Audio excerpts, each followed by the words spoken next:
తెలంగాణ రాష్ట్ర ఏర్పాటు కోసం పోరాటాలు చేసే క్రమంలో ఉద్యమం తీవ్రంగా నడుస్తున్న సమయంలో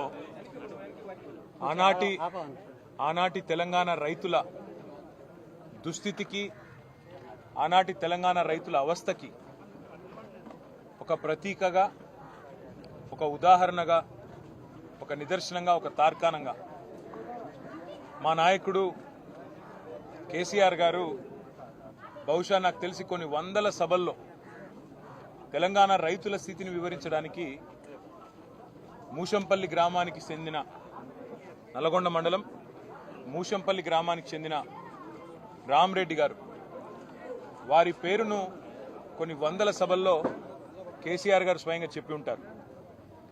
రామరెడ్డి అన్న ఇంటి పేరు అందరు మర్చిపోయినారు. బైరెడ్డి రామరెడ్డి ఇంటి పేరు ఎక్కడో పోయింది, ఇప్పుడు బోర్వెల్ రామరెడ్డి అయింది.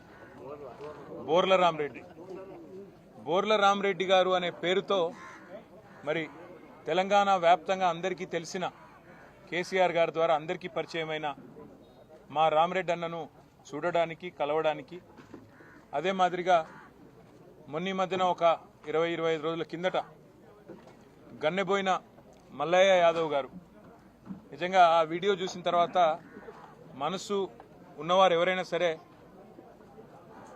మనసు నిజంగా కూడా బాధపడే విధంగా కలత చెందే విధంగా తన గుండె లోతుల్లోంచి మాట్లాడిన మాటలు గన్నెబోయిన మల్లయ్య గారు మాట్లాడిన మాటలు రెండు చూసిన తర్వాత మూషంపల్లికి రావాలి, ఈ రామరెడ్డి అన్నని ఇదివరకు కలిసిన కానీ ఆ మల్లన్నను కూడా కలవాలి, ఈ రామరెడ్డి అన్నను కూడా కలవాలని చెప్పి ఇవాళ ఇక్కడికి రావడం జరిగింది.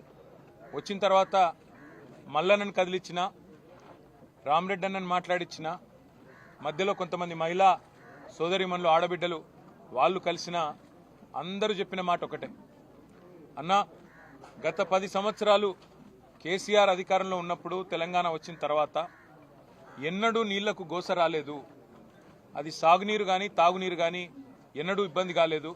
కానీ ఈ సంవత్సరం ఈ ప్రభుత్వం వచ్చిన తర్వాత పంటలెండిపోయి ఈ ప్రభుత్వం వచ్చిన తర్వాత నీళ్ళిచ్చేది చేతగాక భూగర్భ జలాలు అడుగంటిపోయి చివరికి తాగునీరు కూడా లేని దుస్థితి వస్తూ ఉన్నది అనే మాట వారు చెప్తా ఉన్నారు. కాకపోతే ఇక్కడ కీలకమైన విషయం ఏమంటే ఇదేదో కాలం తెచ్చిన కరువు కాదు, ఇది అచ్చంగా ఈ అసమర్థ కాంగ్రెస్ ప్రభుత్వం తెచ్చిన కరువు అనే మాట నేను కాదు ఇవాళ రాష్ట్రంలోని ప్రజలందరూ కూడా అంటా ఉన్నమాట. ఒకవైపేమో కాళేశ్వరం ప్రాజెక్టు విఫల ప్రాజెక్టుగా చిత్రీకరించి అందులో ఏదో జరిగిపోయింది అనే ఒక భ్రమ కల్పించి కాళేశ్వరమే ఫెయిల్యూర్ అనే ఒక బద్నాం చేయడానికి ఉద్దేశపూర్వకంగా అక్కడ నీళ్లు ఉండి నీళ్లు ఇవ్వకుండా నిన్న కేసీఆర్ గారు నల్లగొండకి సూర్యాపేటకు వచ్చిపోతే ఆ దెబ్బకు జడిసి 5 తారీఖు నాడు కేసీఆర్ గారు కరీంనగర్కు వస్తున్నారంటే ఆ దెబ్బకు జడిసి నిన్న Nandi pump house Gayatri pump హౌజ్లో నిన్న నీళ్లు చాలు చేసి ఎల్లంపల్లి నుంచి నీళ్లు ఎత్తిపోసి ఇవాళ కరీంనగర్లో అక్కడ నీళ్లు ఇస్తా ఉన్నారు. నిన్నటిదాకా కాళేశ్వరం ఫెయిల్యూర్ అని చెప్పిన ప్రభుత్వం ఇవాళ అదే కాళేశ్వరం ఎక్కడెక్కడైతే బాహుబలి మోటార్లు పెట్టి కేసీఆర్ గారు ఇన్ని రోజులు గోదావరి నీళ్లను తెలంగాణ బీళ్లకు మళ్లిచ్చినారో ఇవాళ అవే నీళ్లను ఇవాళ కరీంనగర్ జిల్లాలో ఇస్తా ఉన్నారు.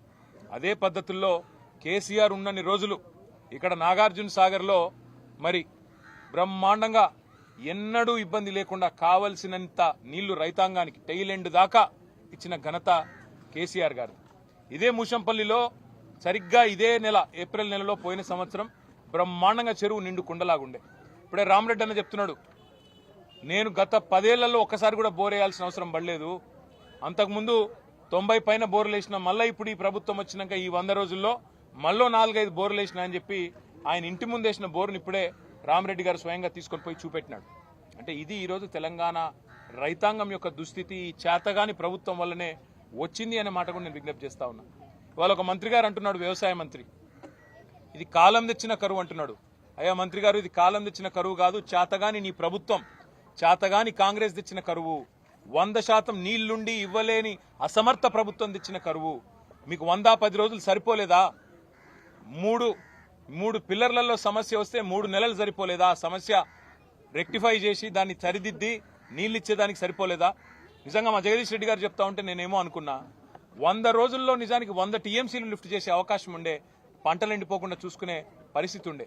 కానీ ఇరాల ఈ కాంగ్రెస్ ప్రభుత్వం కేవలం కేసీఆర్ను బదనాం చేయాలి, ఏదో ఒక చేసి మళ్ళీ ఒకసారి ఆ ప్రాజెక్టు విఫల ప్రాజెక్టుగా చూపెట్టాలనే ఒక చిల్లర తాపత్రయంతో ఇవాళ ఈ రకమైన పరిస్థితి అవస్థ రైతాంగానికి తీసుకొచ్చిన మాట వాస్తవం.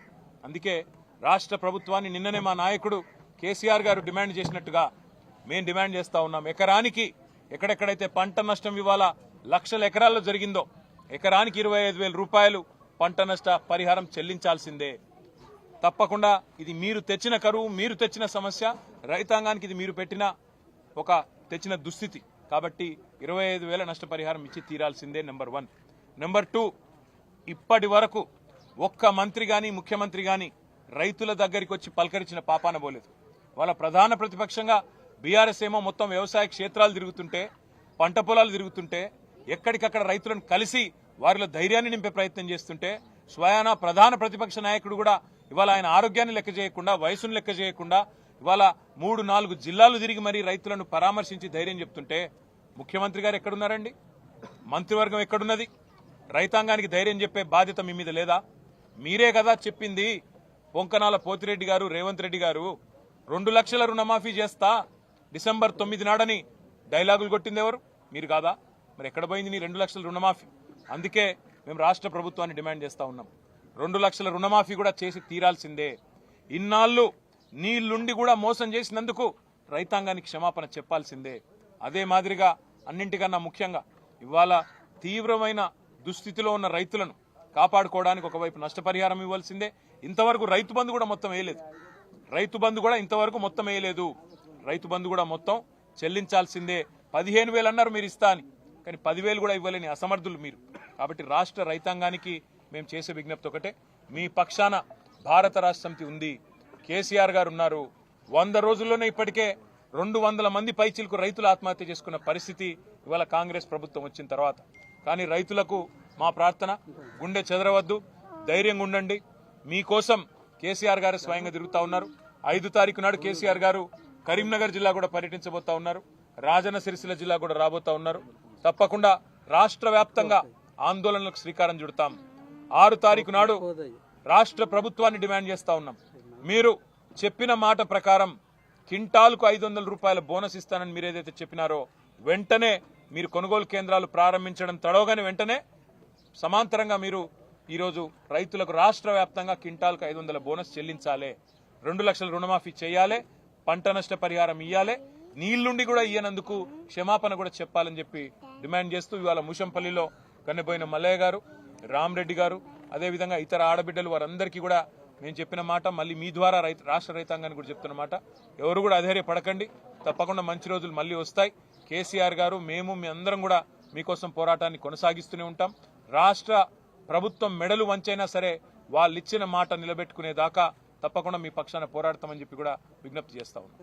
ఉత్తమ్ కుమార్ రెడ్డి కరువుని సమర్థవంతంగా డీల్ చేస్తున్నాం, ఇది బీఆర్ఎస్ పాలనలో వచ్చిన కరువు అని ఉత్తమ్ కుమార్ రెడ్డి మాట్లాడుతున్నారు. ఉత్తమ్ కుమార్ రెడ్డి గారు ఇంకో మాట కూడా అన్నారు, కరెంటు పోవడం లేదు రాష్ట్రంలో, ఒక్క నిమిషం అని కూడా మాట్లాడినారు. నేను స్వయాన రేవంత్ రెడ్డి గారు కేశవరావు గారికి కండువా కప్పడం పాపం, ఎందుకంటే రేవంత్ రెడ్డి గారికి రైతుల కష్టాలు పట్టవు, రాజకీయ చేరికల్లో బిజీగా ఉన్నారు. ఇవాళ ఎక్కే గడప దిగే గడప అన్నట్టు రాష్ట్రంలో ఎవరు పార్టీలో చేరతారంటే పాపం ముఖ్యమంత్రి బాగా ఖాళీగా ఉన్నట్టున్నారు, వాళ్ళ ఇళ్లలోకి పోయి మరీ కండువాలు కప్పుతా ఉన్నారు. ఆయన కేశవరావు గారి ఇంటికి పోగానే అక్కడ కరెంటు పోయింది. ఇది నేను చెప్పడం కాదు, రాష్ట్రం అంతా చూసింది, టీవీలో కూడా వార్త వచ్చింది. కాబట్టి కరెంటు పోతున్నదా ఉంటున్నదా, కేసీఆర్ ఉన్నప్పుడు నీళ్ళు ఎట్లుండే, కేసీఆర్ ఇవాళ రేవంత్ రెడ్డి గారు కాంగ్రెస్ వచ్చినాక నీళ్ళు ఎట్లుంది, కేసీఆర్ ఉన్నప్పుడు కరెంట్ ఎట్లుండే, ఇవాళ ఎట్లున్నది రాష్ట్రంలో అందరికీ కూడా తెలుసు. ఉత్తమ్ కుమార్ రెడ్డి గారు ఎంత బుకాయించినా ఎన్ని చెప్పినా వాస్తవాలు వాస్తవాలుగా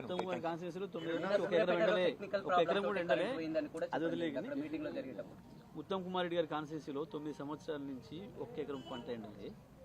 తెలంగాణ ప్రభుత్వం పోయినాకనే కదా ఇప్పుడు ఎండింది పంటలు 20,000. నేను ఇంకొక మాట అంటున్నా, ఉత్తమ్ కుమార్ రెడ్డి గారు ధైర్యం ఉంటే మీరు మీ మంత్రులు ఫీల్డ్కి రండి, రైతులను కలవండి, రైతుల దగ్గర ఈ మాట చెప్పండి, ఇది కరెంటు పోతలేదనే మాట, సమర్థవంతంగా ఎదుర్కొంటున్నామనే మాట, ఇబ్బంది లేదనే మాట. మేము తిరుగుతున్నట్టు రైతుల మధ్యకి రండి, తిరిగి మాట్లాడండి, రైతులే మీకు సమాధానం చెప్తారు. మూషంపల్లికి రేపు రమ్మని ఆడియో ఎందుకు బెస్ట్. ఓకే, థ్యాంక్ యూ అన్న.